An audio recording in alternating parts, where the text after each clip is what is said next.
to the first episode of Outlaw Talk. So this is our first episode, and today I'm going to be talking about how I got here and what we're doing here.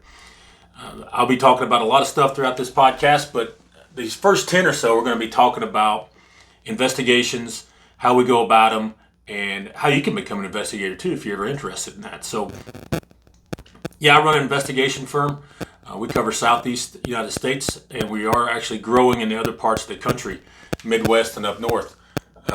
We've actually done a little bit overseas as well. So we are growing, and I hope we get the information out that you can make decisions wisely. If you ever wanted to conduct your own investigation or hire an investigator, you'll be smart. And we also get into lawyers and what to look for in a lawyer and those kind of things. But let's talk about how I got here a little bit. So I was born here in North Alabama, a little town. Raised in a little town called Fife, and nothing special. Okay athlete. I was a little small though back when I was a younger guy, and could run good and all those things. So I went into Marines pretty much right out of high school, and while I was there, tried out for a little unit called Second Force Recon Company. Made it in, and back then that was the Special Operations of the Marine Corps. Now it's changed. They got Marine Corps Special Operations Command and some units from inside that. It expanded a lot. That's what it is, and they got a bigger budget. So that's great news. But I got out before all that started. But I started out as a surveillance, on a surveillance team, doing surveillance for the direct action teams. And I moved over to the direct action team. So I got a lot of experience in tactics and conducting surveillance and investigations and those things. And I went to the State Department. You can see that was when I was with them. I actually started out with Blackwater.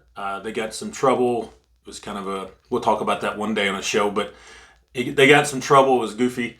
What they got in trouble for, that somebody was looking for a scapegoat. Politicians, again, getting involved in ruining things. And then they changed to Constellus eventually. Went through some changes there. And I worked there for about 8 years.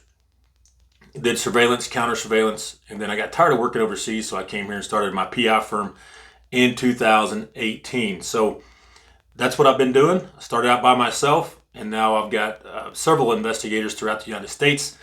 And we conduct adultery, custody, missing persons, and criminal defense investigations. And we get in a little bit of workers' comp. Most of those workers' comp lawyers and adjusters don't want to pay our fee because we were one of the highest.